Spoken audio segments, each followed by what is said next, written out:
ಸಚಿವ ಸಂಪುಟ ವಿಸ್ತರಣೆಗೆ ಕೊನೆಗೂ ಮುಹೂರ್ತ ಫಿಕ್ಸ್ ಆಗಿದೆ. ಆಗಸ್ಟ್ 6ರಿಂದ ಅಧಿವೇಶನ ಆರಂಭ ಆಗ್ತಾ ಇರೋದ್ರಿಂದ ಅದರೊಳಗೆ ಸಚಿವ ಸಂಪುಟ ವಿಸ್ತರಣೆ ನಡೆಯಲಿದೆ. ಸಚಿವ ಸಂಪುಟ ವಿಸ್ತರಣೆ ವಿಚಾರವಾಗಿ ಹೈಕಮಾಂಡ್ ನಾಯಕರ ಭೇಟಿಗೆ ಸಿಎಂ ಡಿಕೆಶಿ ಮುಂದಾಗಿದ್ದು, ಇದೇ ತಿಂಗಳು 17ರಂದು ಸಿಎಂ ಡಿಕೆ ಮಾಜಿ ಸಿಎಂ ಸಿದ್ದು ದೆಹಲಿಗೆ ದೌಡಾಯಿಸ್ತಾ ಇದ್ದಾರೆ. ಇದರಿಂದ ಆಕಾಂಕ್ಷಿಗಳು ಕೂಡ ಆಕ್ಟಿವ್ ಆಗಿದ್ದು ಯಾರ ಹೆಸರು ಲಿಸ್ಟ್ನಲ್ಲಿ ಬರುತ್ತೆ ಅಂತ ನೋಡ್ತಾ ಇದ್ದಾರೆ.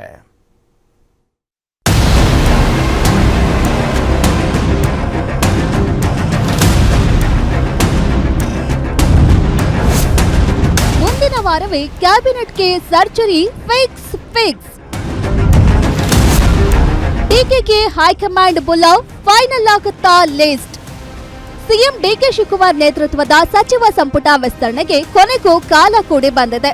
ಕಳೆದೊಂದು ತಿಂಗಳಿನಿಂದ ಯಕ್ಷ ಪ್ರಶ್ನೆ ಆಗಿದ್ದ ಸಂಪುಟ ವಿಸ್ತರಣೆಗೆ ಹೈಕಮಾಂಡ್ನಿಂದ ಕೊನೆಗೂ ಗ್ರೀನ್ ಸಿಗ್ನಲ್ ಸಿಕ್ಕಿದೆ. ಆಗಸ್ಟ್ 6ರಿಂದ ವಿಧಾನಮಂಡಲ ಅಧಿವೇಶನ ಆರಂಭವಾಗ್ತಿರೋದ್ರಿಂದ ಆಷಾಢ ಮಾಸದ ಮಧ್ಯೆಯೇ ಸಂಪುಟ ವಿಸ್ತರಣೆಗೆ ಸಿಎಂ ಡಿಕೆ ಶಿವಕುಮಾರ್ ಮುಂದಾಗಿದ್ದಾರೆ.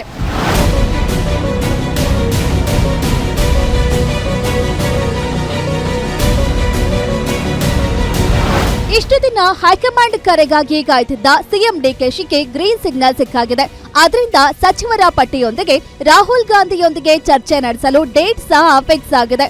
ಇದೇ ತಿಂಗಳು 17ರಂದು ಸಿಎಂ ಡಿಕೆಶಿ ಮಾಜಿ ಸಿಎಂ ಸಿದ್ದರಾಮಯ್ಯ ದೆಹಲಿಗೆ ದೌಡಾಯಿಸಿದ್ದು, 18ರಂದು ಹೈಕಮಾಂಡ್ ನಾಯಕರ ಜೊತೆ ಸಭೆ ನಡೆಸಿ ಸಚಿವರ ಪಟ್ಟಿ ಫೈನಲ್ ಆಗಲಿದೆ. ನೋಡೋಣ, ಅದನ್ನೆಲ್ಲವನ್ನು ಕೂಡ ನಾವು ಫೇಸ್ ಮಾಡಲೇಬೇಕಲ್ಲ, ಮಾಡ್ತೀವಿ. ಸ್ಪೀಕರ್ ಇನ್ನೂ 20 ಹುದ್ದೆಗಳು ಸಚಿವ ಸಂಪುಟದಲ್ಲಿ ಖಾಲಿ ಇದೆ. ಅದನ್ನು ತುಂಬೋದಕ್ಕೆ ಈಗಾಗಲೇ ಹೈಕಮಾಂಡ್ನವರು ಚರ್ಚೆಗಳನ್ನು ಮಾಡ್ತಿದ್ದಾರೆ. ರಾಹುಲ್ ಗಾಂಧಿಯವರು ಕೂಡ ಈಗ ವಾಪಸ್ ಬಂದಿದ್ದಾರೆ ಅವರು ವಿದೇಶ ಪ್ರವಾಸದಿಂದ. ಬಹುಶಃ ಮುಂದಿನ ದಿನಗಳಲ್ಲಿ ಕೆಲಸ. ಸಚಿವ ಸಂಪುಟದಲ್ಲಿ ಖಾಲಿ ಇರುವ 20 ಸ್ಥಾನಗಳನ್ನು ಭರ್ತಿ ಮಾಡುವ ವಿಚಾರವಾಗಿ ಸಿಎಂ ಡಿಕೆಶಿ ರಾಹುಲ್ ಗಾಂಧಿ ಹಾಗೂ ಎಐಸಿಸಿ ಅಧ್ಯಕ್ಷ ಮಲ್ಲಿಕಾರ್ಜುನ ಖರ್ಗೆ ಜೊತೆ ಚರ್ಚೆ ಮಾಡಲಿದ್ದಾರೆ. ಹಿರಿತನ, ಜಾತಿವಾರು, ವಲಯವಾರು, ಪಕ್ಷನಿಷ್ಠೆ ಆಧಾರದ ಮೇಲೆ ಸಚಿವ ಸ್ಥಾನ ಹಂಚಿಕೆ ಮಾಡುವ ಬಗ್ಗೆ ಚರ್ಚೆ ನಡೆಯಲಿದೆ. ಅಲ್ಲದೆ 20 ಸ್ಥಾನಗಳಿಗೆ ಬರೋಬ್ಬರಿ 40ಕ್ಕೂ ಹೆಚ್ಚು ಶಾಸಕರು ಪೈಪೋಟಿ ಲಾಬಿ ಮಾಡ್ತಿರೋದ್ರಿಂದ ಮಾಜಿ ಸಿಎಂ ಸಿದ್ದರಾಮಯ್ಯ ಅವರೊಂದಿಗೂ ಹೈಕಮಾಂಡ್ ನಾಯಕರು ಚರ್ಚೆ ಮಾಡಿ ಪಟ್ಟಿ ಫೈನಲ್ ಮಾಡಲಿದ್ದಾರೆ. ಸಂಪುಟ ವಿಸ್ತರಣೆಗೆ ಮುಹೂರ್ತ ಫಿಕ್ಸ್ ಆಗ್ತಿದ್ದಂತೆ ಹಿರಿಯ ಶಾಸಕರು, ಸಚಿವ ಆಕಾಂಕ್ಷಿಗಳು ಸಹ ಇದೀಗ ಸಚಿವ ಸ್ಥಾನಕ್ಕೆ ಬೇಡಿಕೆ ಇಡುವ ಮೂಲಕ ಲಾಬಿ ಮಾಡ್ತಿದ್ದಾರೆ. ನೋಡಿ, ವರಿಷ್ಠರು ಈ ವಿಷಯದ ಬಗ್ಗೆ ತೀರ್ಮಾನ ಮಾಡ್ತಾರೆ. ಮಾನ್ಯ ಮುಖ್ಯಮಂತ್ರಿಗಳು ಈಗಾಗಲೇ ಹೇಳಿಕೆಯನ್ನು ಕೊಟ್ಟಿದ್ದಾರೆ.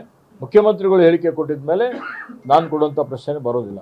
ಅಧಿವೇಶನ ಈಗ ನಾಡಿದ್ದು ಸಚಿವ ಸಂಪುಟದ ಸಭೆ ಇದೆ. ಅಧಿವೇಶನ ದಿನಾಂಕ ನಿಗದಿ ಮಾಡಲಿಕ್ಕೆ ಮಾನ್ಯ ಮುಖ್ಯಮಂತ್ರಿಗಳಿಗೆ ಅವರ ವಿವೇಚನೆಗೆ ಬಿಟ್ಟಿದ್ದಿದೆ. ಮಾನ್ಯ ಮುಖ್ಯಮಂತ್ರಿಗಳು ದಿನಾಂಕ ತೀರ್ಮಾನ ಮಾಡ್ತಾರೆ. ನಾವೆಲ್ಲರೂ ಕೂಡ ಭಾಳಷ್ಟು ಕಾಳಜಿಯಿಂದ ಕೆಲಸ ಮಾಡ್ತಾ ಇದ್ದೀವಿ. ಆಫ್ಕೋರ್ಸ್ ಕ್ಯಾಬಿನೆಟ್ ರೀಶಫಲ್ ಆಗುತ್ತೆ, ಆಗಲ್ಲ ಅಂತ ಏನು ಹೇಳಿಲ್ವಲ್ಲ. ಒಂದು ಪ್ರೊಸೀಜರ್ ಪಾರ್ಟಿ ಅದನ್ನು ಫಾಲೋ ಮಾಡ್ಕೊಂಡು ಮಾಡ್ತೀವಿ. No issues.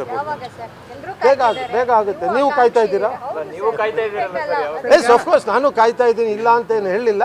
ಬಟ್ ಅದಕ್ಕೊಂದು ಸಮಯ ಸಂದರ್ಭ ಇದೆ. ನೋಡಿ, ನಾವೆಲ್ಲ ಪಕ್ಷದ ಶಿಸ್ತಿನ ಸಿಪಾಯಿಗಳು. ಪಕ್ಷ ತೀರ್ಮಾನಕ್ಕೆ ನಾವು ಬದ್ಧರಾಗಿದ್ದೀವಿ. ನಾವು ಅದಕ್ಕೆ ಈಗ ಅದು ತೀರ್ಮಾನ ಬರಲಿ, ಆದಷ್ಟು ಬೇಗ ಆಗಲಿ ಅಂತ ನಾವು ಕೂಡ ಬಯಸ್ತಾ ಇದ್ದೀವಿ. ಆಗುತ್ತೆ ಅನ್ನೋ ನಂಬಿಕೆ ಕೂಡ ನಮಗೆ. ಸಿಎಂ ಡಿಕೆ ಶಿವಕುಮಾರ್ ದೈವ ಭಕ್ತರಾಗಿದ್ರು ಆಷಾಢ ಮಾಸದಲ್ಲೇ ಸಂಪುಟ ವಿಸ್ತರಣೆಗೆ ಮುಂದಾಗಿದ್ದಾರೆ. ಹೀಗಾಗಿ ಅಧಿವೇಶನ ಆರಂಭಕ್ಕೂ ಮುನ್ನವೇ ಸಂಪುಟ ವಿಸ್ತರಣೆ ಫಿಕ್ಸ್ ಆಗಿದ್ದು, ಸಂಪುಟಕ್ಕೆ ಸೇರೋ ಶಾಸಕರು ಯಾರ್ಯಾರು ಅನ್ನೋದೇ ಇದೀಗ ಯಕ್ಷ ಪ್ರಶ್ನೆ ಆಗಿದೆ. ವೀರೇಶ್ ದಾನಿ, political bureau, guarantee news, Bengaluru.